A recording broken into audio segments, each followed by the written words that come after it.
Tom Quee and Sam Wiles present Down in the Hole, a Tom Waits podcast which explores and critiques, episode by episode, every album of the American artist. To find out more information about the show and the man himself, visit TomWaitsPodcast.wordpress.com. Hello and welcome to the 13th episode of Down in the Hole. Thank you so much for joining us. This is a Tom Waits podcast, a podcast entirely dedicated to reviewing every single album at often ridiculous lengths. And, is myself and my co-host Sam. Sam, how are you? Hello everyone, you're right, Tom. I'm good. And it's interesting today because we've been obviously taking a fine-toothed comb to Tom throughout this thing, and we're now on his 13th official release, as it were. And this is probably, I don't know about you, but this is probably the most obscure of his albums that we're ever going to look at. Well, I think I mentioned last week that up until researching this album that I've never listened to this, so this is the freshest that we'll actually be able to do for any of these reviews, really. Yeah, me too. I recall being a youth, being a 17-year-old, downloading the Tom Waits discography torrent, yes! and torrenters, they get a bad rap, perhaps rightly so. Because they're thieves, yeah, it's cool. Yeah, but you're making a copy. I don't know if it's a thievery, but we can get into this argument later. One of the things that they are good at, or at least the best torrenters are organising. So when you have your torrent, it's not just a jumble of MP3s. Yeah. Each studio album is fastidiously put in its own folder with its date and everything's capitalised in the right place. Album it's fantastic, cover as well. Album cover's often there, the JPEG's there if you need it. If you got the iPod Classic and you want the artwork there, it's there. But I came upon Night on Earth, when I was there, and I was going through, and it was studio albums. I just downloaded it. It was seeding, as it were, studio albums, live albums, and there was an other section, really, and there was a few bootlegs on there. And I don't know about you, but when I was younger, bootlegs were something that almost scared me. I was just like, I don't want to listen to this. I don't want to kind of almost sully my purist Tom knowledge that is at that point very naive, growing. But I got into that folder, and there was this album there called Night on Earth, and I did a little bit of research, and it was it says music by Tom Waits, a film by Jim Jarmusch on the album cover itself. So it's Tom almost as a gun for hire, and we've never seen him. Arguably Black Rider, he does that sort of thing as well. But if we're talking about, say, One from the Heart, a previous kind of score that he's done, that was built around his music, as it were. Whereas this, as we delve into the history of the album later, we'll find that he was just meant to do one song. And basically, the director, Jim Jarmusch, heard that song. The song was Good Old World. You might know if you've heard this album. Was it over the phone as well? I believe it was over the phone. He literally put the phone up to the speaker. Tom should record a song that way. It should be recorded through a phone, hearing it, rather than actually in the studio. But that's fantastic. Just as a quick point, going back to torrenting for a moment. I don't know if you felt this, but whenever I torrent a band, the whole discography, if I like them enough, the guilt kind of weighs on you a little, yeah, and then you're forced to go out and buy them for real. It's sometimes that. It's sometimes guilt. It's sometimes just sheer almost pride.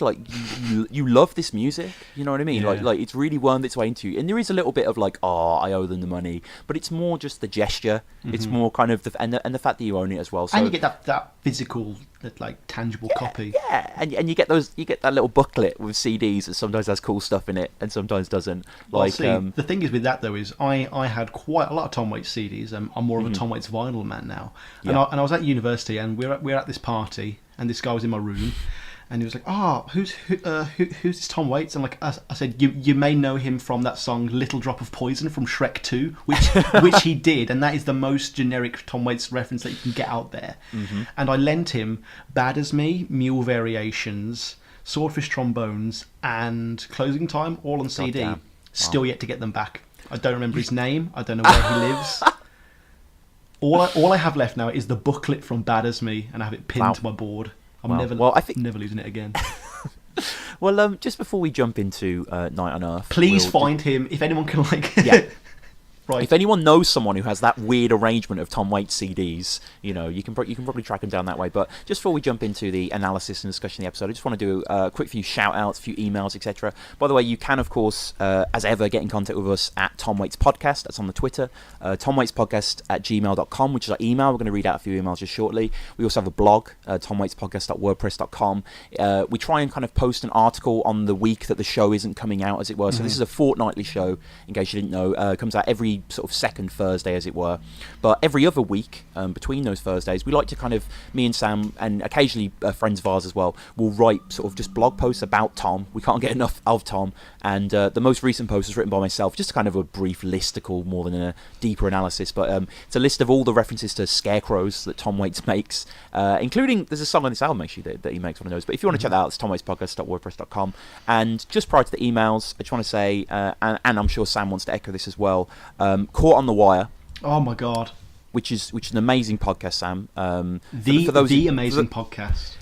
It's not only, I mean, you know, it's a podcast about The Wire, HBO's The Wire, and we just want to shout them out, really. We've mentioned them briefly before, and people who have emailed us have said that they came from the podcast, because I was on a very early episode. I think it was like season 1, episode 10, 11, check around those. Yes. But and I mentioned that I was going to do this, or they mentioned it subsequently, and people have came to this podcast through that, so that's absolutely brilliant. They're two good friends of mine, Toby Hunterford and Alex Cottrell, and they've just on Friday, we're recording this on Tuesday, they released their final episode. It had me in tears, dude. It really did. It was unbelievable. Yeah. It was unbelievable. They almost broke the 4-hour mark, and they kind of, you know, they really get to do. They review the whole album. There we are. The whole episode. Brilliantly. They tie up all the loose ends and all the threads, because anyone that watches The Wire know there's hundreds of great storylines that just go through and just have such interesting journeys, and they chart them so expertly. And then at the end, they did a little summary of the podcast and, you know, summed it up, and it was just great to hear, really. Like, I want to say, both, if you're a fan of The Wire, check out this podcast, but if you're a fan of just long-form discussion, the two guys are very intelligent, very knowing, very funny, and, you know, don't take our word for it. They're receiving emails every week, and people love their show. So just wanted to shout them out, Sam. Really, I just want to say that without their podcast, I mean, especially more for me, like just seeing two guys that I know as real people getting out there, starting a podcast, and it becomes an instant success. Yeah. Without them, there is no Tom Waits podcast, and without The Wire, there is a lot less of Tom Waits in the world, because as we know, Down in the Hole, the song we reviewed 2 episodes ago on Frank's Wild Years, is the theme song to The Wire, and I believe it was you who said the universe must be fucking with you because your favourite TV show has the theme by your favourite artist as well. It's unbelievable. And also, just another universe fucking with me point that's kind of a little bit off tangent, but I'd like to hear what our listeners think about this. And I'd like to hear what you think about this. I don't know if I've told you this yet, but I've told quite a few people this, and it's just a startling coincidence that I want to know. It's music based. So basically, as I mentioned before, recently I was on a good friend of the show, Morris, who does brilliant. Yeah, shout out Morris every time. Does two brilliant podcasts, but he does one called See Here, is it? About film. Yeah. But his main podcast, the one that me and Sam really love, is called Love That Album, and it's kind of like our podcast really, but other than he doesn't do just one artist as we do. He just reviews albums that he loves, basically, in long form content. And he's done Tom Waits, and he's got an interview with Barney Hoskins, who wrote the amazing Low Side of the Road. So check out Love That Album, amazing podcast. Anyway, I was on that podcast a few weeks ago discussing Joe Jackson's Heaven and Hell. Joe Jackson, for anyone that knows, is like an English post-punk, kind of obscure songwriter, you know, but absolutely brilliant. Still making great music. In concert the other night. Yes, that's interesting. You mentioned that, yeah, because just on this Saturday, so I'm saying it's Tuesday, I saw Joe Jackson live at the Palladium with my dad. He was on the Fast Forward tour, and it was a brilliant concert. So basically, I'm going to go on Morris's podcast again in about a week, 2 weeks, and we're going to discuss an album by Gillian Welch, the amazing folk singer Gillian Welch. One of the few obscure albums you actually successfully managed to bore into my brain, actually. Yeah, she's absolutely incredible with Dave Rawlings. Can't wait to get onto that episode. But so basically, a week ago, Morris saw Gillian Welch in concert in Australia. And I saw Joe Jackson. So I've only known Morris for 3 months. This random Australian guy that I've started talking to, who've been on podcasts with, really good guy. The two artists that we've chosen to discuss, who are quite obscure in of themselves, Joe Jackson and Gillian Welch, on the other sides of the world, we're both seeing them within a week of each other. Well, talking about the world... Is that weird? Yeah, it is. Well, I mean, it's very fitting with this album. I mean, Tom on yes, this that's album very true, actually. will yeah. show us that we are all different, but yet there will be those same running themes that unify us all. So we'll just jump quickly into the emails before we get into there, because we've got some... You know what? The amount of correspondence we get, it genuinely brings a tear to my eye. I read it out to You've family... mentioned that twice. You've mentioned you've been crying twice now, in like a 5 minutes span. I'm a very sad person. You're a big crier. Yeah. I'm very in touch with my emotions, but like I will read it to family when they're cooking dinner, so they have no choice. I'll read it to friends in the car, and it blows my mind how long form they are. I think they're probably inspired by our 3.5 hour episodes, but there we go. yeah, so it's just to preface this before we get into them, just a big thank you to everyone that has got in contact in prior episodes or is going to or thinking about or has. It's brilliant. It's brilliant. So our first one is from Sebastian Coulson, and he says, "Hi there, Tom and Sam. I've been listening to your Tom Waits podcast. I just finished the Big Tom episode. First of all, brilliant idea. The podcast makes my daily 2-hour ride to work and the slightly more sleepy 2-hour return home so much more enjoyable, especially seeing that I, like many other Waits Brennan fans, have few friends with whom I can discuss my fanatical approach to this madman/genius of an artist." Which is very true. I mean, Yes, obviously... We were lucky, Sam, when we were quite young. You know, we were about the same age, and we both got into Tom Waits along with a few other people. So we kind of. But I imagine if you just got one of whom will be joining us next week, actually. Sebastian continues, says, "I find that every album of Waits is like opening a Kinder Egg designed by Edgar Allan Poe and flavoured by William S. Burroughs," which is. Love that. Brilliant. One might argue that Pre-Swordfish was designed by Kerouac and the mild flavours were contributed by Satchmo and Charlie Patton. Have to be honest, kind of know who Satchmo is, don't know who Charlie Patton is. Maybe readers can get in contact with us. Therefore, he continues, "Therefore, it's such a pleasure to hear you explain all the mysteries surrounding each album." And then he goes on to telling a really brilliant anecdote, which we'll just get onto now, where it's kind of like your famous person moment, like how close have you got to Tom, 6 degrees of separation. And he continues, "My reason for writing this email is not only to thank you for a wonderful bag of treasures, that is your podcast, but also to share a little Waits related story I've stumbled upon at my work on Denmark Street in London. When Tom visited London during what I think was his Glitter and Doom tours, this was about 2007, 2008, one of my much beloved co-workers, Mark, he's given a little shout out here to his brilliant Clash Ramones band, The Dash. So yeah, check out Mark's band, The Dash. I'm sure you can Google that. Mark's also a fan of Tom Waits. Mark saw the man himself come inside his shop on his Jack Jones on his own in a standard brownish jacket and his old rickety hat. Nobody dared to talk to him, and he walked down towards the acoustic room and stood there looking at an old 50s guitar. And suddenly he picks it up and plays a standard E chord to hear how she sounds. Mark, his friend, sees this, grabs an electric guitar, runs down behind Tom and quickly plays a couple of notes in a suitable scale to match the E chord that Tom is playing without Tom even noticing it. Oh, no. The whole thing lasted no longer than 2 seconds, and afterwards Mark then runs to the front of the shop, telling everyone that he's jammed with Tom Waits. This was the birth of the rather nasty term jam rape, which translates quite obviously as a famous person enters a shop and tries a guitar. One tries to find a way, without disturbing them, to creep up and twiddle a couple of notes on any given instrument without them noticing, and voila, you've jam raped them. Sadly, the story contains no actual interaction with Waits. Pretty good interaction nonetheless, though, but nevertheless, it may put our good old Mark in the top 5 coolest guitar salesmen in London. And then he just concludes with just saying, "Hope you carry on with the marvellous work you've been doing so far, and as an owner of every single Tom Waits release, I'm very curious about the rest of your episodes." So, Seb, I'm sure you'll be listening for our Not Enough one, and thank you so much for getting in touch. Seb from Brighton. That was a brilliant email. There does seem to be a running theme of whenever there's an interaction with Tom Waits, there's no actual interaction. Yes. I mean, you can't... It'd be terrifying, wouldn't it? The thing is, on the Twitter at TomWaitsPodcast, I've shared a few images that I found on forums and such of people with Tom Waits, like just random members of the public at a gig, or he might have been at a baseball game or something, and they can't help but look photoshopped. I know Really? they're real, but it doesn't seem real. You know what I mean? Like, and I guess that would be the feeling when you encountered him in person. It just wouldn't. It wouldn't shine. You've listened to these albums so many times. Could you imagine Tom taking a selfie with someone? Oh, I can't imagine anyone asking. You wouldn't, if you were a fan, you wouldn't ask. He would have some sort of great misinterpretation of what a selfie is as well. Yeah. So, our next email is from Jeff. Thank you very much for getting in touch, Jeff. Jeff starts with, "Hi both. I just wanted to get in touch to say thank you for the podcast. Great work so far. Really enjoying the episodes. It's given me a great opportunity to re-listen to Tom's albums with a fresh pair of ears. I'm trying to do an album a week, followed by the corresponding episode of your podcast."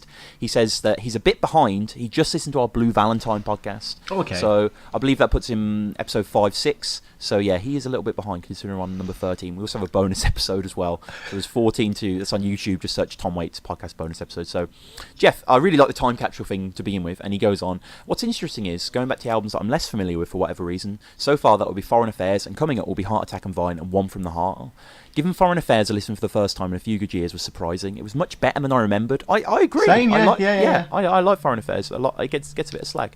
Potter's Field, Burma Shea, Foreign Affair, with its annoying missing S's, he points out, that we may mention to in an early episode, will definitely be making their way into my regular Waits playlist. So cheers. Potter's Field, man. What a song, he says. And then as Was that you know, was that your song of? Oh no, your one was Jack and Neil, wasn't it? Your song of the episode. I believe it was, yeah. But Pottersfield is. I mean, I think even when he says "Man, what a song," it's kind of both saying it's an incredible piece of music, but just it's so inventive. Yes. Like in terms of its sound, it's like a MGM grand picture from the 30s. Like the sort of soundscape is someone's there, and it's kind of sad, really. But it's bittersweet because obviously the Jeff is getting in contact with us kind of in the past, as it were. Like he's kind of listened to all episodes, and in those early episodes when we start doing our film segment, we didn't actually have a title for it, and we were kind of playing with a lot like what's he filming in there.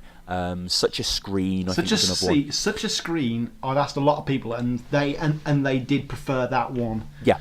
But ultimately, we did go with Real Gone, as in film Real Gone, you know. Yes. And Jeff, well done, because Jeff basically ends his email by suggesting Real Gone. And so, you know, in a way... in for a real surprise. Yeah, in a way, you've got it, you know. Well, actually, he's got to wait how many hours before he listens to this reply? I don't know when...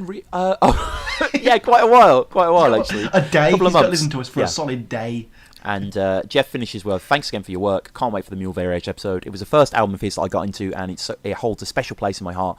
Jeff, we all agree with you here. Mule Variations is an absolute masterpiece. Only a month away.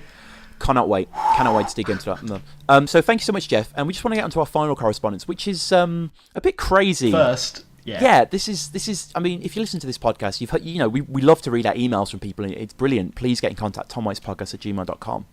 We'll always read them, always respond.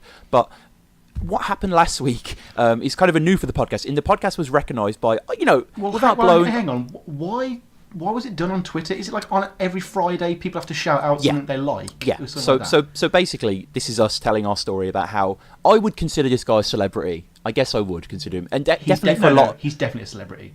Yeah, he is. Sorry, he is a celebrity. We're being modest here. So basically, anyway. Story starts on Friday, where I get a notification on my phone. Obviously, I run the Tom Waits podcast Twitter on my phone normally, and you know, very successfully and very well, might I add. Thank you very much. It's unnecessary, but I appreciate it. So anyway, as people who do Twitter know, there's this thing called Follow Friday or hashtag FF, and that's basically every Friday. I don't really see it done as much. It seemed to be a more early Twitter thing when people were a bit more nascent in their kind of, you know, audience garnering abilities. But basically, what happens is you put FF, and then you mention people that you follow and you want other people to follow, and it's a way of kind of organically expanding user base and stuff like that. I don't think we've ever had one before, so it was nice to see on Friday at Swim Deep was the name of the handle, had just put a link to our iTunes and said follow Friday, and I thought, oh, that was really good. Obviously, first thing you do is, who is this person? You know, you're just kind of curious, and I was curious because Swim Deep, I don't know their music, but I'm pretty sure they are a band, like an upcoming kind of indie band sort of thing. So I thought my first thought was, oh cool, is this the band? That'd just be cool, you know, if you know, I don't really know them, but they're still a quite now one band. But I went onto it and noticed that the username was actually Michael Ornstein. And I didn't know who this guy was, but he had 33,000 followers and was following like 200 people. And normally when you see those kind of ratios, they are quite famous, you know what I mean? They're not following a lot of people, so they kind of, you know, they built a lot of bit of following, as it were. So I didn't know who this person was. So basically I start Googling and I find out that, I don't know if we have any Sons of Anarchy fans listening, I'm sure we do, but this is basically a big character from Sons of Anarchy. His name's Chucky. Me and Sam have never watched Sons of Anarchy before, but I've heard nothing but good things. My brother especially is a huge fan, and obviously we're big fans of TV dramas anyway, love Breaking Bad, The Wire, etc. So I'm definitely gonna check out Sons of Anarchy, but it was pretty crazy really to see that happen. And I sent him a tweet back, and you know, he was just like, oh, he was really gracious, just saying thank you and stuff like that. And yeah, so if you like Sons of Anarchy, and if maybe you're watching it now, maybe you're watching an episode of Sons of Anarchy every day, every night, you know, catching up on the seasons, Chucky, that guy's a fan of the podcast, which is kind of crazy. But the story doesn't stop there actually, because Sam, I believe you got in contact with him as well. I'd had a few gins, and I was like, you know what, you know what, Amy, I'm gonna speak to this guy. Yeah. And I just said, you know, I just went, you know, privately, thank you so much for like openly expressing your fandom. And he says, absolutely, brother, which I loved.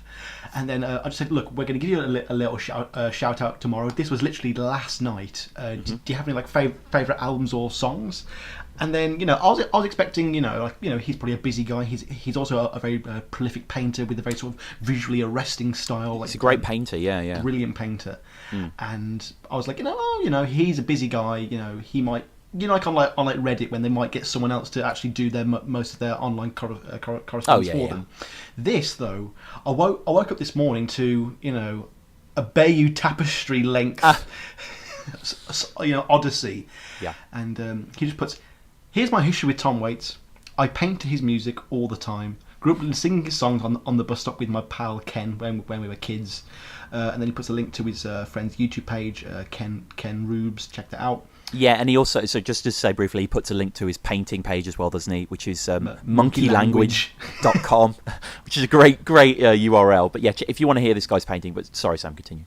When I was a boy, my parents took me to a tour of NBC Studios where we stopped at Studio 8H and I looked through the glass. I experienced Tom Waits rehearsing at a stand-up piano with Bette Midler singing Martha. So, like, Michael, That's my favourite Tom Waits song from that album. You are so lucky. And thank heavens they weren't singing... What is that song called? Strangers. I Never Talk to Strangers. Never Talk to Strangers. The Bette Midler incident. And he says, I'm pretty sure that it happened. It's still quite dreamlike to me. It would be for me as well. Oh, God, yeah. I've seen him live at the Beacon in New York City, Rain Dogs. Must have been the same tour. A friend of mine built the set for his play, Frank's Wild Years, at the Steppenwolf in Chicago, which was directed by another pal of mine, Terry Kinney, who I think, did he leave the project and then another director had to come in? Yes, I can't quite remember the situation there. But... Lieutenant Dan, the guy who plays Lieutenant Dan in a Forrest Gump. Yeah. But it was a joint production with the Steppenwolf, so I got to see and listen to that play over 100 times. So, I mean, you know how we were talking on the Frank's Wild Years episode, how we don't really have any sort of link to this play and know what it's about? We actually do now, which is great. Yeah. And then he says, through my life since I was a boy, when someone would mention Waits, I'd look at them like they were talking about a family member of mine. Like, who the hell are you? Talking about him like you know him. I get that. Whenever I have a customer or a random encounter in a pub and someone mentions Tom Waits, like you do want to kind of grab them and like I'm not going to let you go. You're a rare one. Mm-hmm. He says, if I have to have a contemporary influence on my painting and writing, and the sort of depth of his work, it would be Tom Waits. I consider him to be the most well-rounded artist of our time, which isn't impossible. No, I could definitely argue that. Yeah.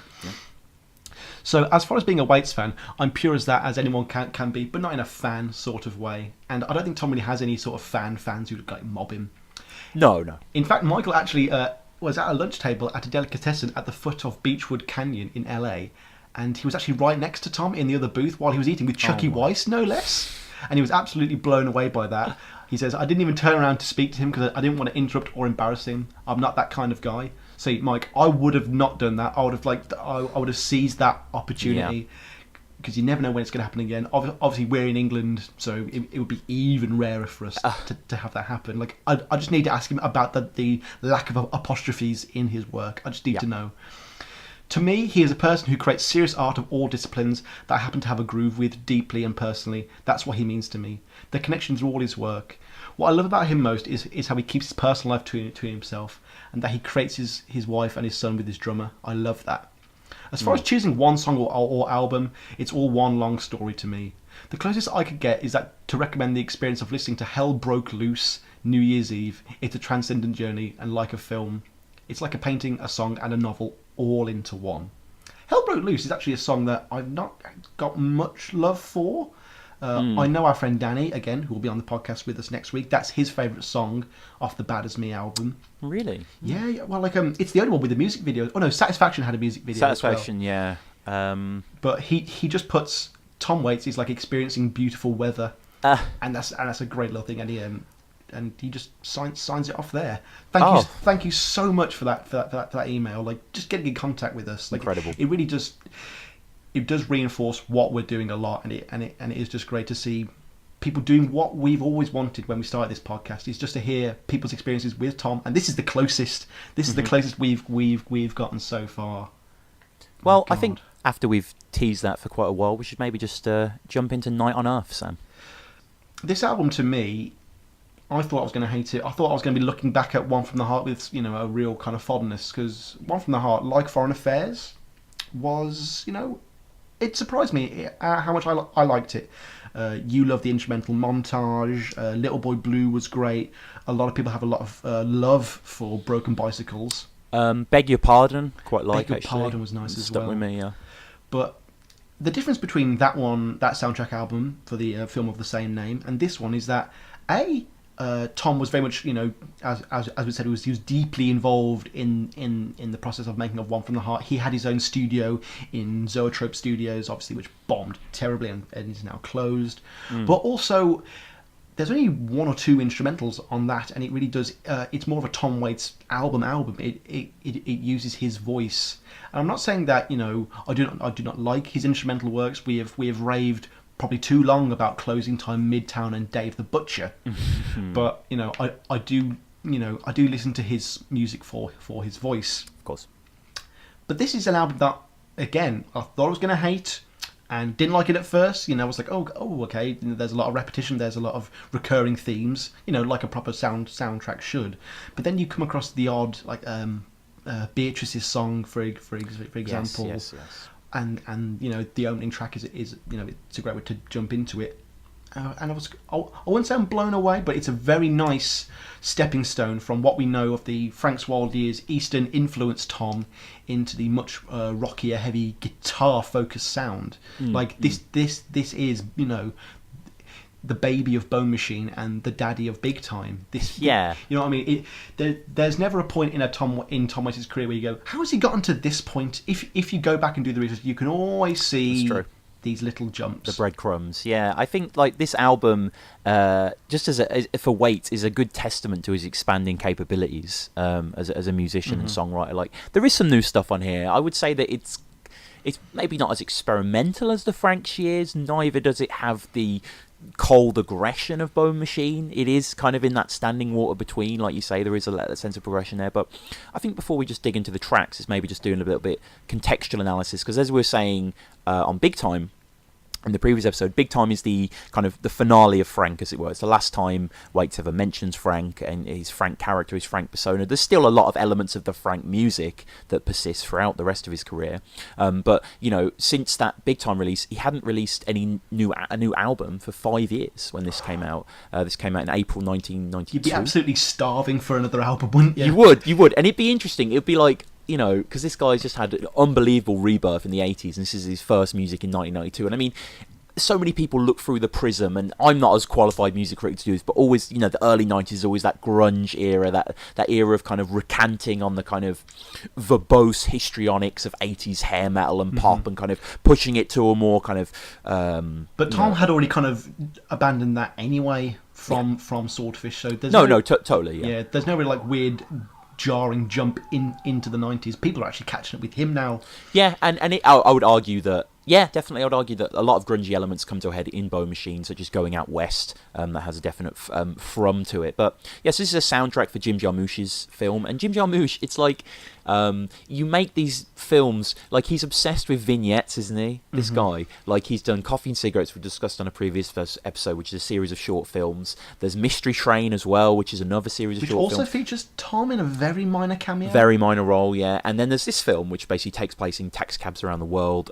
So Waits was just hired to do Good Old World, the single song. But as you mentioned earlier, Jarmusch heard that song over the phone and apparently flipped out and wanted him to record the entire soundtrack to the film. Jarmusch apparently found Waits when he was recording, holed up in a funky recording studio that he discovered in a small town of Coati. And it was basically a converted chicken range.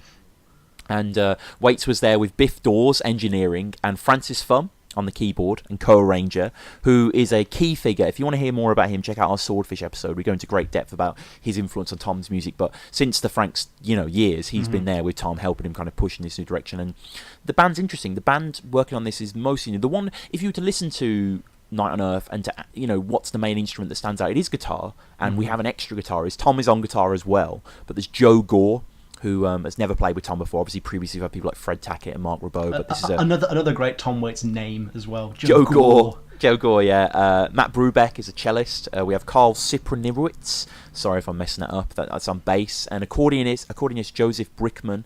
And the pianist is Mule Patterson. But Sam, who's Mule Patterson? Sorry. Well, when watching VH1 storytellers, Tom's about to play Get Behind the Mule. Mules are a visual image that Tom will go back to constantly now. It's one of his favorite things. Yeah, oh God. And Kathleen is she recognizes the stubbornness of Tom. Like he doesn't really come across in the music, but obviously he's not dictatorial, but he has real control over his craft. And she says, "I didn't marry a man, I married a mule," and this is Mule Patterson. This is Tom at his most stubborn. Who knows? Maybe he was very, he had a single vision for this album. But Mule Patterson will also appear later on Blood Money. Oddly Is that enough. right? Yeah. Another funny thing about this studio is that he called it the Prairie, I think. And right. that's a little hint at the rural phase to come. Banjo will also appear on this album. We had a bit of banjo on Strange Weather, on Big Time, the last album. Check it out. But he actually would only use this studio once because apparently he felt that it was too clinical and sterile. And I believe I wouldn't say sterile, but there is a definite clinical edge to this album. It is very precise, except for one notable track towards the end, Dragging a Dead Priest, which is, I wouldn't say all over the place, but it is not clinical at all. No. It's very scattershot in its approach, yeah. But he claimed that this studio, he felt like nothing could grow in it. Do you feel that's reflected in the music at all? Yeah, yes. I mean, it's a score. It's a soundtrack. So we should get this out of the way. Like it does sound like a very cop-out thing to say, but if you haven't seen the film, the music does, admittedly, like any soundtrack should, work much better within the context of the film. And crucially, though there are 16 tracks on this album, I would argue that there's essentially 8 original songs. Yes. There's a lot of mood. There's a lot of songs with the title Mood in here. So we have Los Angeles Mood, Los Angeles Theme, New York Mood, Paris Mood, Helsinki Mood, and all these mood have what I call the Night on Earth shuffle. There's kind of just there's this repetitive motif that opens these songs, and normally you'll have an instrument improvising or building rhythmic shapes over the top of that, but it's that Night on Earth shuffle that is trundling it forward. Is that the bloom bloom bloom? Yeah. Bloom. I mean, you put on any of those songs and you recognise exactly that motif, and that's a consistent motif throughout the film. But also, there's a song called "Back in the Good Old World." Then we have a Good Old World waltz. Then we have a Good Old World waltz with a vocal. So there's just kind of a slight mangling of creativity here. To think that this is this kind of 16-track Tom soundtrack to Jim Jarmusch is a little misleading. It's more his 8 soundtrack that's kind of been edited more. Yes. Like some of the songs are good in the sense of like earlier tracks where the guitar, we'll get onto that in a second, but when the guitar's leading it more, but some of the tracks where there isn't a distinctive instrument, they can be a little fatigued, and some of the songs, go over the 4-minute mark, which for a soundtrack is unusual in of itself, and these aren't songs that are used fully in the film either, are they? Like, it's not like what this you listen to is this what isn't you like hear. John Williams with a whole orchestra where you can keep that going for that length. Tom Waits is just a musician. Yeah, and looking back on the sessions, the bassist, Clark, as it was Clark Supranitz, as we said before, he recalled, quote, "It was a fairly egalitarian situation, though Tom was definitely leading things. I really think I learned something from the experience, because Tom's way of directing the ensemble was very much as a theatre person. He would go into the recording booth and listen back to what we've done, or something. Then he'd come out and look at Ralph and say, 'It just sounds too friendly. Can't we make it more antisocial?' And then apparently after an early take of Good Old World, Waits emerged from the booth and began dragging himself around the studio like he had club foot. 'Boys, he implored to the musicians. It's got to limp a bit.' and then Clark himself says, like, sometimes to get the result you want from music, that's the only way to get it. There are things that can't just be captured by terms like crescendo and, Diminuendo, innuendo and diminuendo. Sorry, I was pausing there because I don't really know how to say that word. Diminuendo. My classical is god awful, but yeah. So there is that sense then of Tom almost. This wasn't an easy situation. He really had to kind of demonstrate to these people what he wanted. Whereas you feel on Swordfish that all the players kind of slotted perfectly into their roles, and everyone really pushing forward. But again, this isn't Tom's world. He can be as experimental as he wants on this album, but it still has to work with this big film. And it does to a certain extent. And it starts off, Sam, with Back in the Good Old World, which is actually how the film starts, doesn't it? It starts with this very song just playing. Well, one of the things we spoke about before we got into this was how kind of grateful we were that at least initially the soundtrack and the songs as they appear in the film are very parallel. It gets a bit more mixed up when you start getting towards Paris and Rome. Obviously, they both have very similar sounds. Back in the Good Old World, Gypsy, obviously then this song will appear later as a waltz, I believe. The connotation of a gypsy puts us back in Tom's Eastern traveller folk kind of swirl. But this is actually a very good song. This kicks off the album very well. From the that combination of that wooden drummy sound, that horror film organ. You got Thumb on marimba. Like it does scream Black Rider, maybe even Alice. But it kicks off the album with that descent into unstoppable madness. And I love it whenever he does that. It also kind of kickstarts Tom's obsession with apocalyptic madness as well. It's very Earth-Died Screaming, isn't it? In a certain sense, the sun a yellow coal. The hills were upside down. Yeah, I don't know if I'm crazy about the melody of this song. I really enjoy it, but it just feels a bit like Strange Weather for me. It feels like Tom's obsession with the accordion in this phase, I feel, holds him back a little bit, slightly, only a tad. We've never actually criticised Tom's musical abilities on this, but he does seem to be turning towards darker realities, and accordion doesn't fit that really. Like in the Italy and Paris sections, that totally fine, it fits perfectly, but in America, especially back in the Good Old World, obviously it holds on a shot of a model of the Earth, almost like paper mache style, as the credits Night on Earth, a film by Jim Jarmusch, comes up. And I feel like towards the end of the song album, he incorporates a very worldly aspect to it. Like he includes lots of instruments from all over the shop, but the dominance of the accordion here makes it feel a bit too European rather than world-like. Piano is in every country, drums are in every country. Use those; they are great. But imagine if you used I feel like he's using a bagpipe or something and saying that's the world. Perhaps. I really like the universal lyrical nature of the song, because basically what the song is about that everyone's had this emotion, remembering how good it was back in the past and how bad it is now. And I mean, Tom spoke of this on numerous songs, most notably Yesterday's Here, deals with that explicitly, the sense of the great past is gone and now you're just in the infertile future. And I love the sense of the rising organ that come underneath him when he's singing that final turn on the verse, and he's going, and all I've got put are flowers on my... It's got this really nice searing nature to it, and he's like, oh, but summer is gone. He's really cantering over this track, and especially when you watch it with the film, because the film kind of opens with us going over the globe, as it were, as this great song spans, and it does work a lot. A literal globe, must be pointed out. It's a great visual. It's brilliant.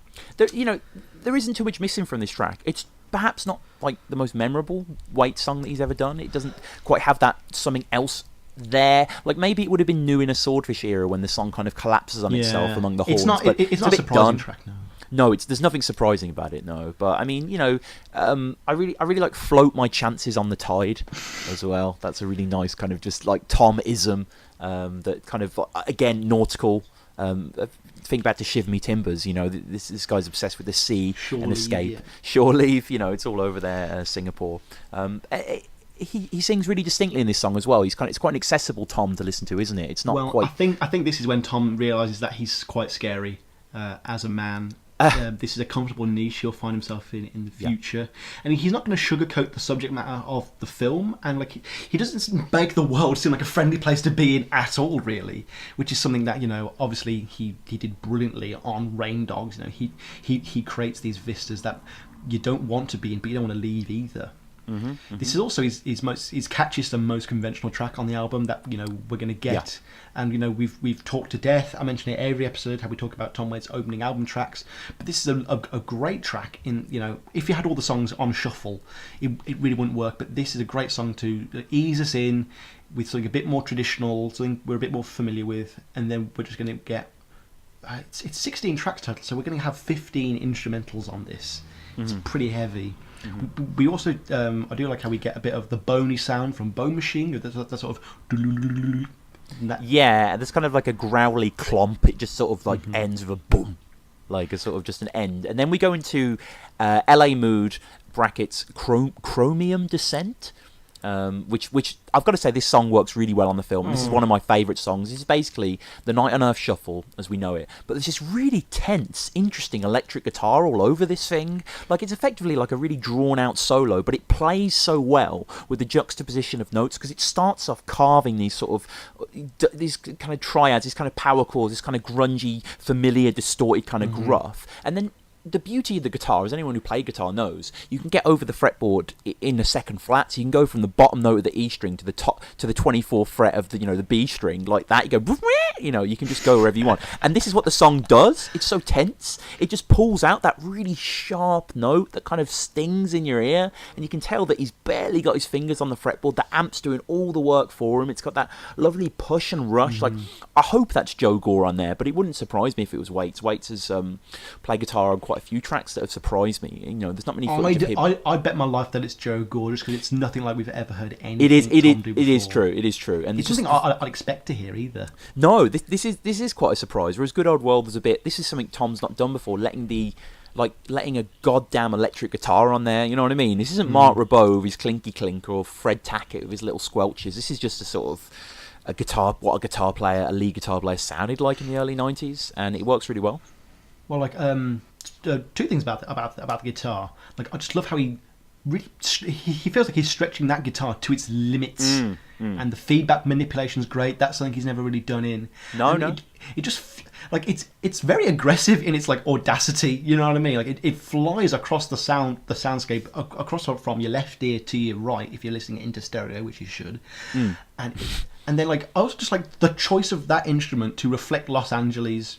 Yes. It gives it a discernible hard edge to the rest of the world. It's electric. It's manipulated. It's also very stressed and strained.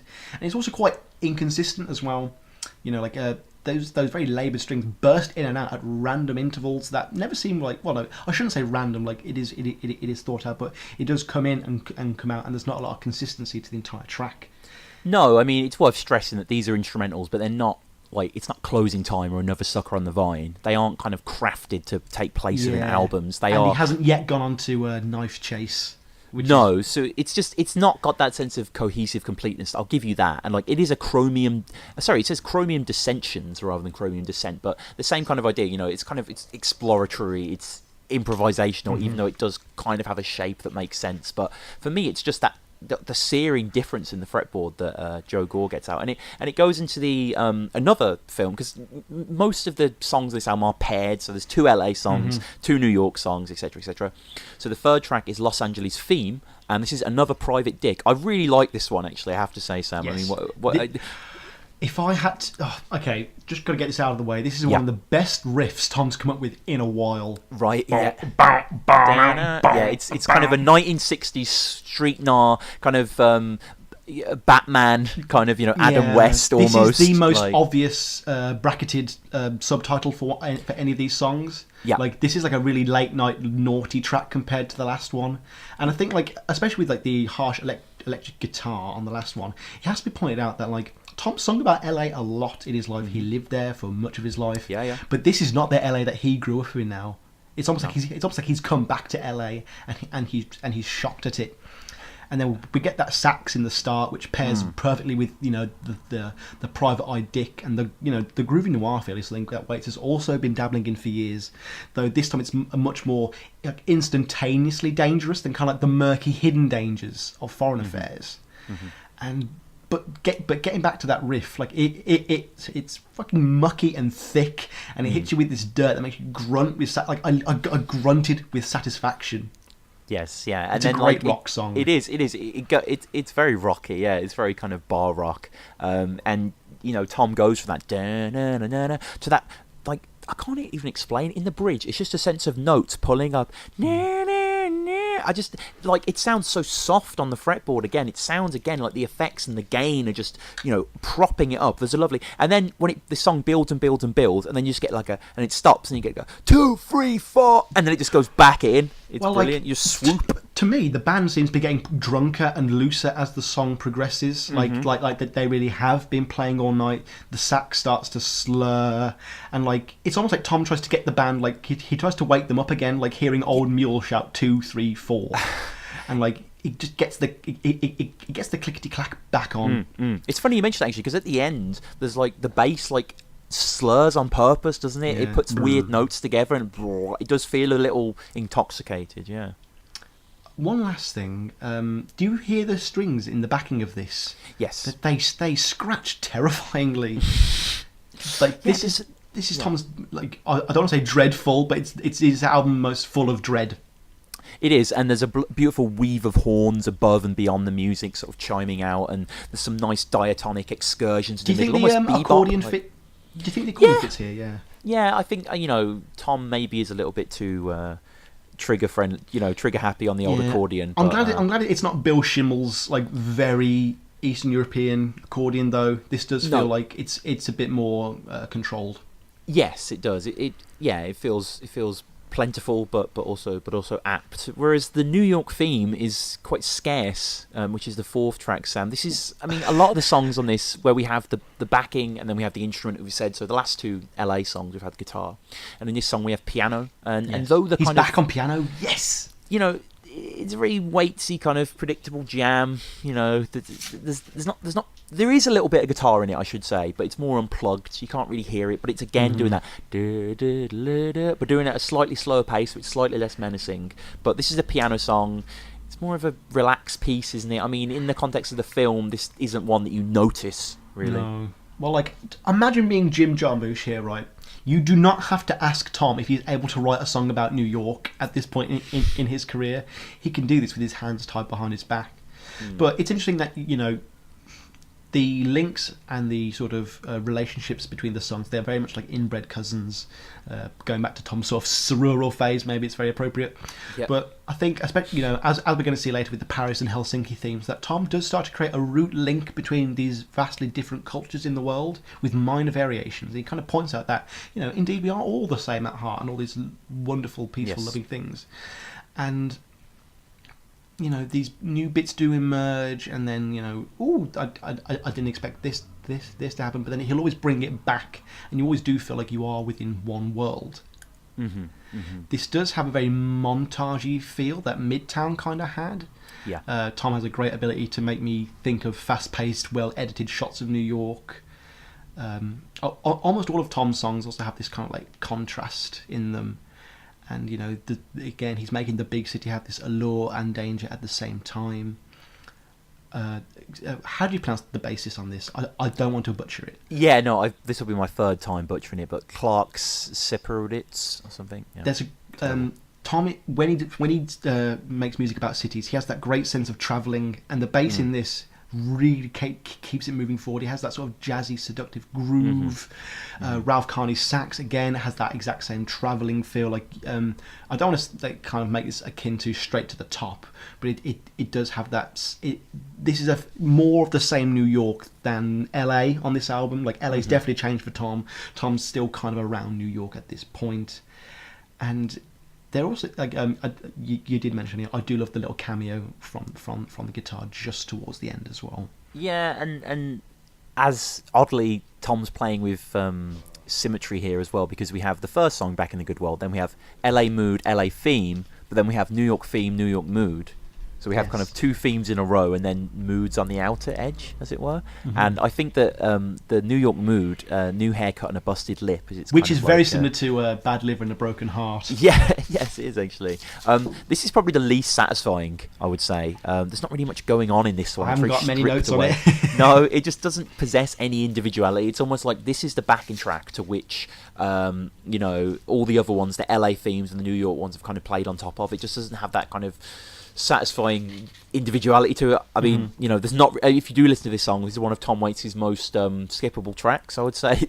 Not because it's bad, just because he spent the past 3 tracks doing something new with the backing, and here's just the backing. This is one of the albums. One of the songs where you kind of just have to concede that it exists purely for Jim Jarmusch to use within the film and within the context of the film. And when he does do it, it does work. The next song, though, Sam. This, I'm tempted to put this as, like, a spoiler alert, I'm tempted to put this as my favourite song. We're obviously going to get into the film a lot more later. We're trying to do this a little bit differently to the one from the Heart episode. We kind of got into the film not too early, but we did discuss the film a bit more at length. But there was a lot more context within what Tom was doing in his career at that point. But we'll get onto the film later. Beatrice as a character, so this song's called Baby I'm Not a Baby Anymore, Beatrice's theme. Beatrice as a character is fantastic in this movie. She's in the middle segment, Paris, so we've left America now, and you know, Tom can churn out these sort of sexy saxophone stripper songs, and this is a very sexy song for a very sexy character. Although she is blind, that's kind of like the twist, but she's a very sexual character, very beautiful. And I love how, you know, in a very typical Waits in fashion, this is the last kind of sound you'd expect to hear about the city of love. This song is filthy. You can't think of roses and daisies when you play it. But like Beatrice herself, it almost defies expectations by being oh so beautiful, despite what you may think at first glance. And we just have this dirty bass that's wonderfully spacky. It heaves us through the song, and it perfectly fits that confident, sexy swagger of the blind Beatrice as she struts through the street of Paris. It's fantastic. The percussion's got that same pseudo-sexual primal edge to it. Each beat hip thrusts and gyrates with such confidence. Ralph Carney's sax goes full on big time. I don't know if he's got two saxophones in his mouth this time, but he lusts after the audience's ears. And then you've also got those very aggressive undercurrent strings to the whole song. And then there's even a sort of weird reverse Sergeant Pepper moment right at the end. Yeah, it's almost Pharaoh Sanders-esque, isn't it? Yes. It's just kind of this kind of anyone twist. who's never listened to Sergeant Pepper, if you haven't, I don't know why, but that album owes with the band kind of getting together, and this song ends with the band kind of like leaving the room and kind of like putting all their instruments away. It's really, really weird. But yeah, this is one of my favourite songs. It's also got something I think you would like. It's got that SpongeBob-esque steely picking style with the guitar from Blue Valentine. But yeah, this song for me works both outside of the context of the film, but in the film it works even better. It's a great track. Yeah, I can't agree more. I can't sing these praises more, really. I'd listened to this album prior to watching the film, because I thought that would probably be the best, because then when you watch the film, you know, you kind of can appreciate the placing of the tracks more. And this was the immediate standout for me. It starts with that black lung of a rhythm section, that slow trumble, and it was like you were saying earlier, how there's kind of the odd kind of, you know, contradiction of the fact that Beatrice is blind but beautiful, and there is the really ugly start to this song, like a dum dum, like a real chug, like an old train, and then there's that slinky, like, you know, the absolutely insatiable it is really lusty, isn't it? It just has this didn't one of our sorry, didn't one of our correspondents say that one of their favourite things about this show is the fact that we try to imitate Tom and his instruments? Something like that.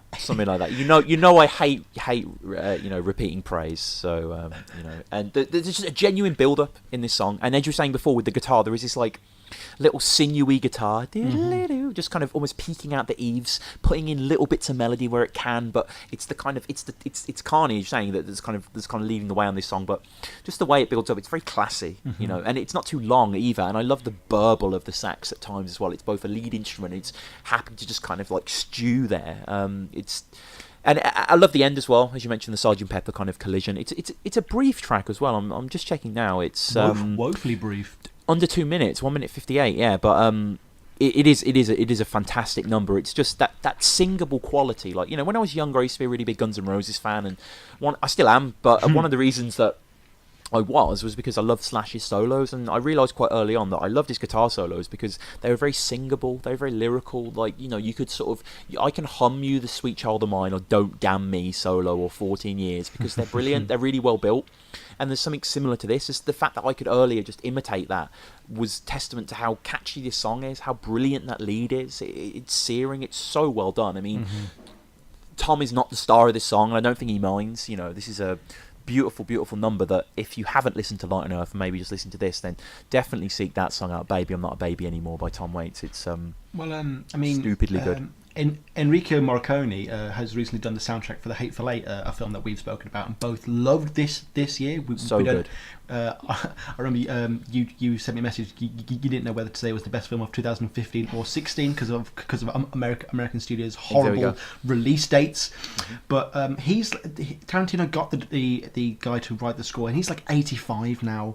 So if Tom doesn't want to do any more albums, I think he could be very comfortable with being a little conductor. I don't think we've seen the last Tom Waits soundtrack. If I'm honest, I think he's got one more left in him. Maybe like the sequel to Jurassic World, perhaps. Yeah. Maybe Avatar 2. Avatar 2. I think he would bring such good back in the good old Pandora. Or something.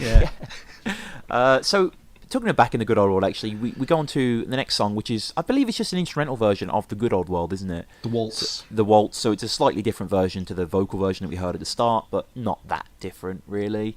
There's not that really much to say in it. It's the same song. This song reminds me of New Year's Eve off the tail end of the Bad As Me album. They're very, very similar. There are quite a few songs on this album that remind me of other Tom Waits songs. Like, you know, what do you call it? The New York Shuffle. Yeah. That is very much the bass and the strings to Army Ants. Dum dum dum dum dum. Yes, dum, it dum, is. dum. Yeah, it does have. It's got that same menacing. And Oily Night as well. It's very similar to Oily Night off the Black Rider album. Yeah, love that song. So we go into another sort of similar number, I guess, Carnival, which is a little bit more unique. Just to get the subtitle out of the way, Brunello del Montalcino. Brunello di Montalcino is actually an Italian red wine produced in the vineyards surrounding the town of Montalcino, located around 120 kilometers south of Florence in Tuscany. And basically it's a very, very famous wine, and it literally means brown wine. So I'm not sure what Tom's hinting at in this. No, and this song is, you know, like brown wine. You know, it's familiar but slightly off-putting. You know, there's a kind of all begoneness to this. I don't know if you felt that, a kind of Frank Swalge's Stomp. It's you know, the word it's called the Carnival, and you get a sense of a whirring carnival in the distance. You know, Tom has sung about carnivals and used the carnival sound. Even calling the instrumental montage second segment Carnival Girl. This is something he's done LA before, he's done New York before, now we're in the circus. This is almost like this soundtrack was made for Tom, really. Especially with his eclectic worldly instruments that he uses as well. I couldn't think of anyone actually better to do an album about the earth. I think the drums are quite immediately noteworthy on this song, though. It does grab your attention. It's one of the first unique sounds we've heard in a while on this album. And the way the snares just sort of snapped, it has that more of a lurching, marching quality to it. So almost like a marching circus, like a marching band, like Aladdin, Prince Ali marching into town. It does get faster and more sinister as we progress. The circus gets more out of control and away from Tom, the circus master. Have you seen Todd Browning's Freaks? I haven't. No, I'm aware of it, but it's quite similar to that in its imagery to me, and it's surely no accident that Tom imitates the sound of a frightened elephant with his trumpet in this song. Yes, Tom can also be heard screaming briefly and whistling on top of the song, almost trying to call the mad dog of the rhythm back to its place. You know. And then we have the great Tom Waits whistle, which is brilliant, and you've even got the. Like, Tom can't help himself but put contrast in, like, in this sort of, you know, maddening just like dirge. We've got this beautiful little plinky plonk xylophone, which just gives it a lovely little twinkle. I actually quite like this song. It fits very well in the film. Obviously, during this part of the film, it is Roberto Benigni, who Tom had previously worked with on Down Boy Law, and seems to be the Roberto Benigni and Jim Jarmusch are kind of almost like Tim Burton and Johnny Depp, but they don't suck.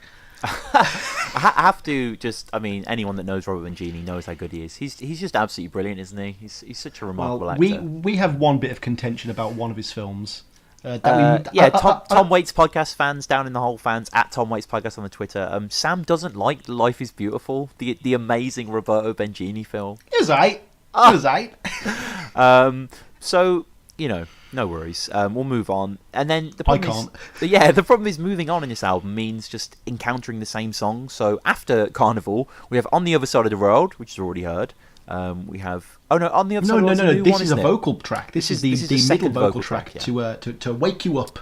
But the problem is it's called Back in the Good Old World on the other side of the world. There's a sense of kind of, aphasia. I kind of felt like this album may have benefited from Bottom of the World off Orphans as well. But again, Tom's back at piano after what feels like an eternity, because like we've had Frank at the piano, but we haven't had Tom at the piano for a while. No. This song to me is blending elements from Alice, Mule Variations, Blood Money, The Black Rider. This is new phase Tom. He's announcing himself. But it's also like not that this song's got much to contend with on this album, but it is the most lyrically beautiful song on the on the track as well. There's, I drink champagne from your thin blue veins. Like he's so evocative, even on a soundtrack album. One of my all-time favourite Waits lines actually is in this song. And a tear on the letter back home turns into a lake of your own. In the spring the weeds will show. He brought back one, the only rose. He gave it to his girl on the other side of the world. Oh, it's perfect, isn't it? And then to keep it Tom, he also says there's a one-legged priest that tangos with the farmer's wife. Well, at the opening verse, we're back in the circus with a clown. She's got pearls in a red tie. In the second verse, we have a teaser as to a priest we will later meet in his album. We know why he might die. He's dancing with the farmer's wife. Farmer ain't gonna be happy with that. Nope. This is also, oddly enough, Kathleen is such an important part of Tom's life. He has sung about her many times before, but not by name. And this is the first mention of Kathleen we have in this song. She's on a white mare, I believe, which actually contradicts one of Kathleen's own quotes, I believe, because I believe she was quite mad that Tom put her in an underwear bra in Filipina Box Spring Hog. Yes. But this is actually the official first time Waits ever talks about it. Yeah. No, of course, Jonesburg, Illinois, as well, is kind of explicitly concerned with her, but doesn't name her.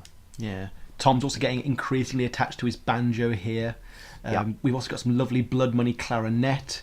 The bass is wonderfully appropriately subtle, and it's just great that Tom got to do this album because he's so just appropriate for it. And it wouldn't even be a Waits song either without some rain in it either, which there is. No. And we move on to Good Old World Gypsy, which is just a different version, I believe. That was the one I was thinking of. Yes, this is the first track with no vocals. Yeah. So I don't know about you though. I haven't really got much to say about this, but I don't know if you hear the words when you listen to this instrumental. Slightly, yeah, which kind of is a little bit damning of it, isn't it? When you can kind of feel the melody should be there. It doesn't kind of stand on its own 2 feet, as it were. And I don't know how gypsy it feels to me. Like you kind of could have went. Do you know many gypsies? I don't, but that kind of stereotypical Romanov kind of music. Like I thought it would kind of exemplify that a bit more. But it's almost as if he's just taken the vocal track off and put a little bit of bump on the exterior skeleton. Similar with Paris Mood, the next track, Under Fromage. Is the which literally means a cheese. A cheese. Yes. I'm not sure whether this song is particularly aromatic or whether it's just cheesy. I've in my notes I've just put literally nothing happens in this one. No interesting digressions or moments. It's just the new, the NOE shuffle, the Night on Earth shuffle, similar to New York Mood 2. It's got that repetitive searing organ and that sense of creaky lumbering, but we've not heard this a million times before. Yeah, It is a bit more indulgent in the accordion in a French Paris sort of way, and it's very Parisian. Yeah, it is admittedly a little bit softer. It does have the air of melancholy that a town full of the jilted and the disillusioned would have. But yeah, this is just more of the same. Not that when we heard it the first time it was bad, but come on now, Tom, we might need a bit of a couldn't you have just done one really long track with all the moods in, and then just chucked in a couple of songs off Orphans? Could have done. Give us Blue Skies. Well, I think again, similar to Beatrice's theme, the next song, Dragging a Dead Priest, is another reason to listen to Night on Earth, because this is a really, I wouldn't say it's like a classic of Waits's or anything, but it's definitely very interesting to hear this in the context of What's He Building in There, which very much feels like the older brother of this song. Both of these songs are, soundscapes. Obviously, What's He Building in There, its strength derives not only from its sound, but its really funny, evocative, brilliantly done lyrics. as well. You can sort of read What's He Building There as happy or sad, can't you, in a certain sense? Whereas this one is clearly very negative. The title is brilliant, even if you're not drawing the context, as Sam rightly did, back to the earlier song. Just as a title itself, dragging a dead priest, the double D, just there's something so vivid about that, and there's something, whether we like it or not, that killing a priest feels a little bit more profane than anything else for some reason. But this song is a mass hush of sounds and noises, of clinks and twists. The tightening of a far off screw, like something almost feels trapped inside the song, like an animal in a house. Like it's cries. You're forced to endure, since we don't like you say, the lyrics to accompany it. You're forced to endure the bleakness and the uneasy atmosphere, but I mean that in the best possible way. Oh, it's wonderfully evocative. I mean, for people at the time, the closest song they'd have to reference this would be something like Shore Leave. But again, there's no lyrics. It is just the world. You are there. It's very little instrumentation. Most of the sound is natural, everyday sounds. It's almost like a cerebral version of Revolution 9. Most of the sounds emanating from instruments are either coincidental or a side effect, really. It's almost got a bit of a PlayStation 1 Silent Hill vibe to it. Yes. Yes, it does, yeah. But you can imagine a short film accompanying this, and it conveys just both how hard and how awful it would be, to drag a dead priest. You do feel like you are doing it. And like there's that failing trumpet in the background, which is really scary for me, because it's almost like there is a song trying to break through, but the crippling reality of the situation of what the character has done. Maybe Frank's killed this priest, who knows? And like the song just won't allow it. The situation won't allow it, and it ends with that great little piano twink as well. Yeah, this is a wonderful track. It's kind of hard to describe, isn't it? Because there's so much kind of abstract incidental sound, as you say, but kind of. What's he building in there, Junior, as it were? Definitely worth a listen. Whereas we go into another Mood track. This is Helsinki Mood, which is, again, very similar to a lot of the songs we've heard before. It's a bit faster, a bit more of a romp. Bit more urgent, yeah. A bit more industrial leaning, Again, though, it's not unique enough. At times the lyrical melody is reminiscent of the good old world. It's a little meandering.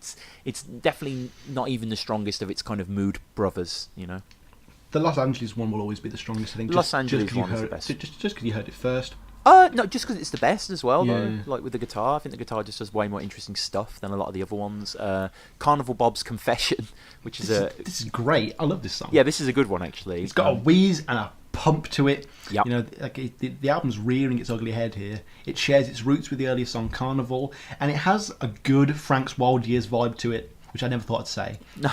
No, they're not. Yeah. Yeah, it's got some absolutely arresting percussion with that tic-tac of a stick and that jolting pound. Like, obviously we can't escape the good old world theme, which is an undercurrent to it. But you do feel just very... it's very jaunty, it's very vibey. It feels like Roberto Benigni is there. Like, it does fit him. I don't think Tom had any trouble. Like, Jim Jarmusch must have gone... obviously when we get into the film later, we'll say where the influences for each of the shorts came from, but Jim obviously did want to work with Roberto Benigni again. Tom, can you write a song that would fit Roberto? Yeah, easy. There's a great bit of understory guitar work that's equally kind of charming. Yeah, the guitar's good in this. It reminds me of the inventiveness of Underground, Fred Tackett's work, but without a central riff.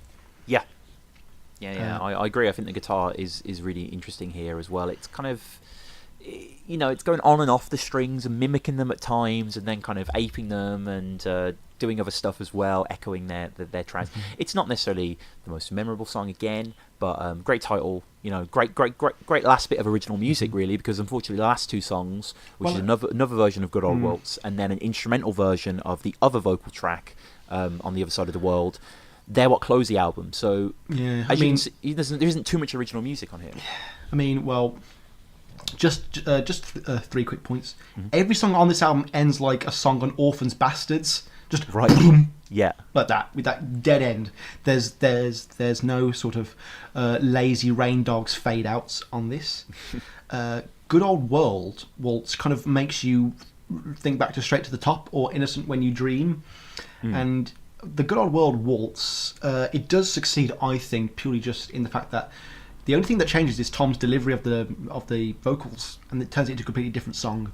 and it just shows how Tom's like harsh, threatening lyrics can be turned into a very beautiful melody. He's wallowing in his own love of contrast again, and then on the other side of the world, instrumental. Like, fuck me, is this just Reaper Barn off Alice? Yeah, it is. It's just Reaper Barn, and not the vastly superior Alice demo tape version, which I'm not sure people have heard. We might have to get into that either on the episode or a blog post. Let's talk about the film, Tom. Yeah. It's interesting. I mean, again, like we've said, Jarmusch likes making these movies, you know, and apparently this movie came about almost by accident after Jarmusch tried to collaborate with Rudy Wurlitzer, who's a screenwriter, and they were working on a western with the working title of Ghost Dog, which I think they did eventually make with Forrest Whitaker. Did Jarmusch direct that? I believe he did, yeah, with Forrest Whitaker. Yeah, and, the aging American samurai, very odd. Yeah, very very weird movie, and just Night on Earth basically further fragments the episodic structure of his work, but what it has that's maybe a little bit different from Coffee and Cigarettes is the sense of simultaneity, if you know what I mean, the sense that it's all going on at the same time in different parts of the world, which is a really cool thing to feel when you watch a film. So, well, it sure gets dark fast in the winter, doesn't it? Driving at night doesn't seem to bother you. Why should it? Oh, with me, it's a big problem. I have night blindness. Is that like something that happens when you get old? No, actually it isn't. It has nothing to do with age. I've had it all my life. Fucking A, man. That's fucked. The film itself is a kind of a cinematic pastiche of references to directors that he likes. So Los Angeles, you've got Gina Rowlands and a great performance from Winona Ryder, an actress who I think's been sorely relegated to the sort of middle class of actors. I love Winona Ryder. Yes, in a weird coincidence, we've obviously seen her before in another Tom Waits film. She was in Dracula. She plays Mina Harker, and goddamn, she's good in that film. So yeah, we've got the Los Angeles one. We've got Gina Rowlands that evokes John Cassavetes. In Brooklyn, we've got Rosie Perez and Juan Carlo Esposito, aka Gus from Breaking Bad. Yes. We've finally got a Breaking Bad reference into Polo this podcast. Oh man, we need to slip a Simpsons one in before we go. We've got about 20 minutes. All right. We've got those Wigan. two invoke Spike Lee's Do the Right Thing, which only came out the year before. Obviously had a big effect on him. The Paris films recalled the films of a director called Fassbinder, someone who I'm not really familiar with. I'll have to do that. The Rome section with Roberto Benigni, it's just Fellini. That's just all it is. It's got that lovely little pep to it. And then the Helsinki section refers to the cinema of a couple of chaps called the Kaurismäki brothers. Kaurismäki brothers. Again, not very sure of them, but this podcast, as we've said before, is a great way to go off on little tangents and find other artists. The film itself, according to in a book by Juan Suarez, which is a great Spanish name, he basically talks about how a lot of the style comes from the sort of candid photography of Walker Evans. And did you see this, Tom? I didn't know. Yeah, Walker Evans, like what he would do is he would put up a camera in a train, bolt it to the floor, and then just photograph whoever came on that train. And it does kind of convey that sense of truly by random chance and spontaneity that Night on Earth tries to convey, and I think it does to some degree, just despite that it's a narrative, and then you've got the obvious metatextuality of Winona Ryder turning down being a famous actress, but she is a famous actress. Yeah. The film itself is very, very, very, very cool. I did enjoy it very much. You've got 5 shorts. Obviously, you've got the first short, Winona Ryder in New York. They're all taxi drivers. They're all in the back of taxis. And you do feel that there's not a lot of visual variety, but there's no visual boredom.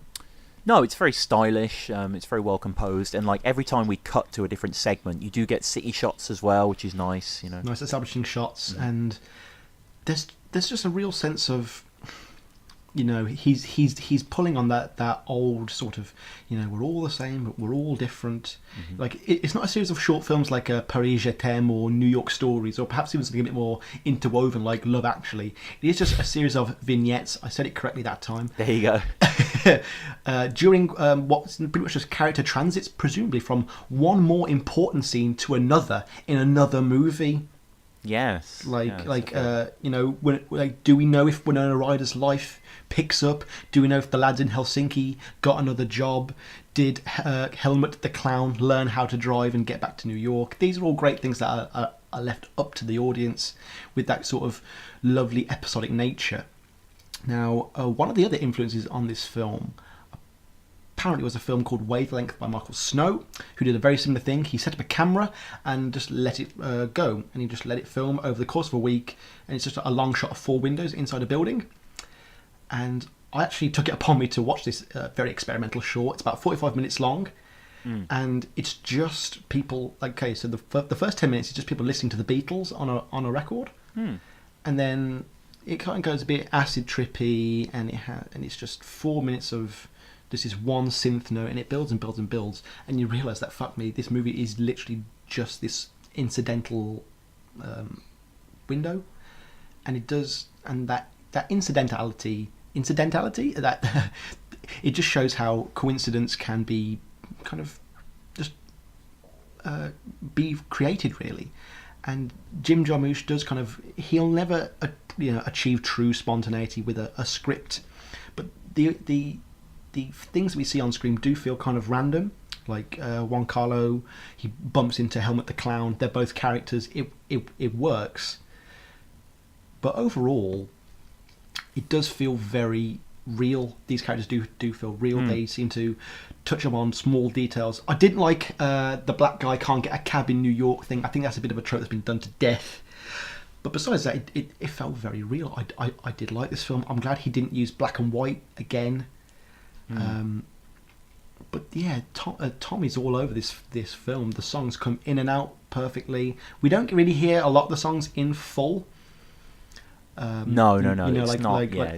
When Winona Ryder pulls away in a car, we get a couple of notes of down out, and then it's just back to the film. Well, again. there is some music in the film as well, isn't there? That isn't Tom Waits music. There's just kind of like stuff that kind of almost like, so why are you using this? Why aren't you just using all these songs that we only heard a bit of? But yeah, it's a fun movie, definitely, and it's kind of one of those films where not any of the segments are bad. They're all very good, especially I think the later segments about those who have lost their job, and he tells a depressing story and stuff like that. That's a really good segment. Robert Benigni as well. If he's Down by Law, if you love him in this, I believe he improvised most of his dialogue in this as well. Yes. And there is a really clever, subtle reference to Down by Law as well, because obviously in Rome, as where Robert Benigni character in the segment is, he's a taxi driver and he has an 8-ball as a gear stick knob. And apparently in Down by Law, Benigni played a character who killed a man using an 8-ball. So I think that's a kind of a subtle little kind of callback of Jarmusch there. Yeah.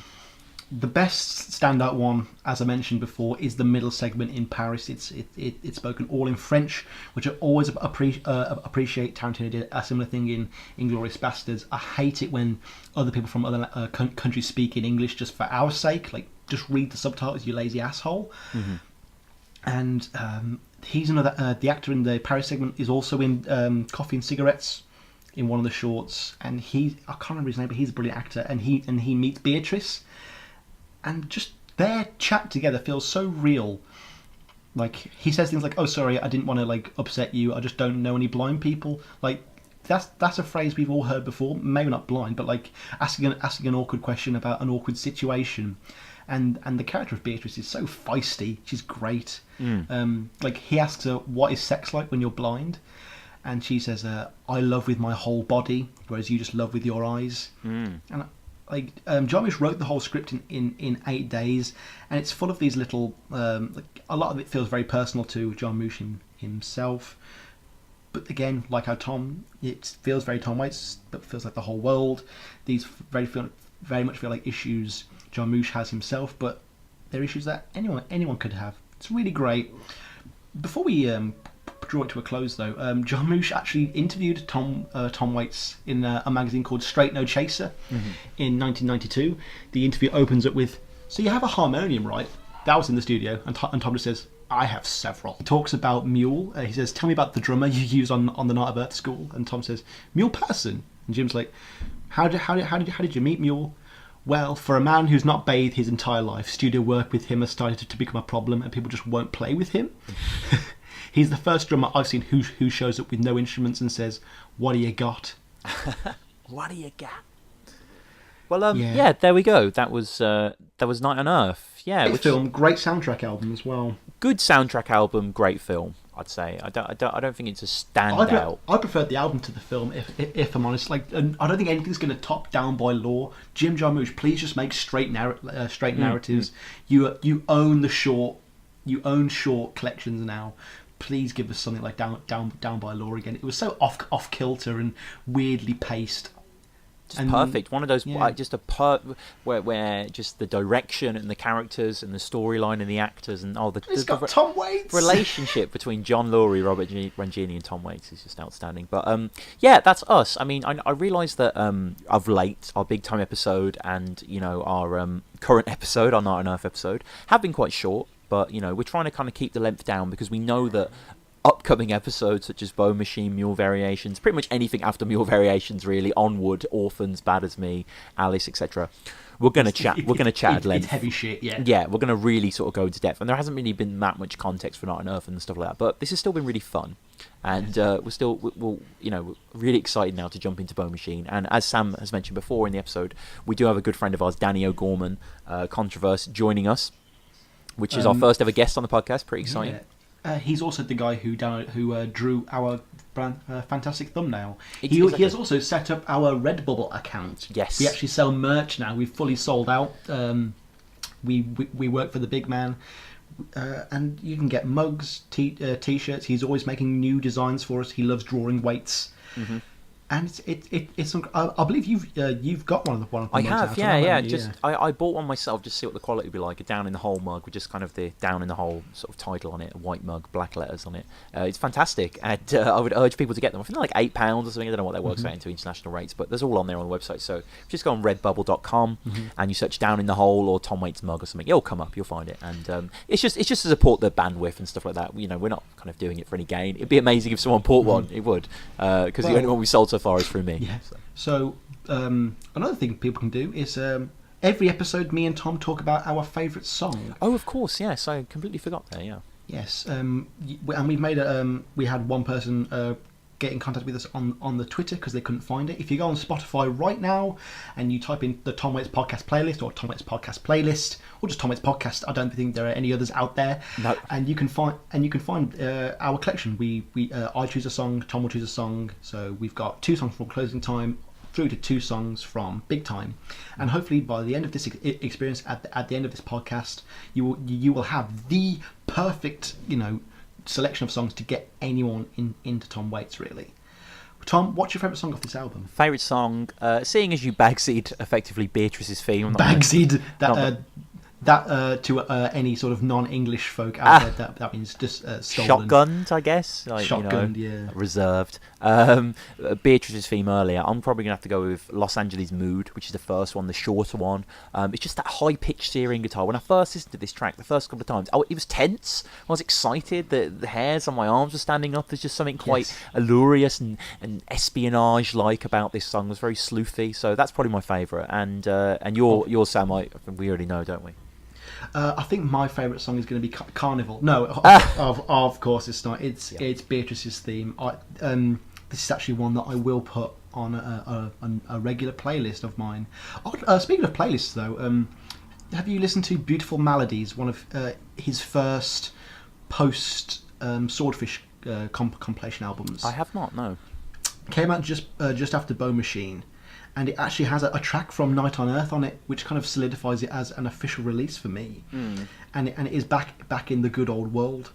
And it makes sense. It's the only place where lyrics to that are actually officially printed. Interesting. And your least favourite track, Sam? Oh, my least favourite track. Oh, there's so many to choose from. Maybe just go with good old world Gypsy instrumental, because I love the opening song so much, and this is just that again, but not as good.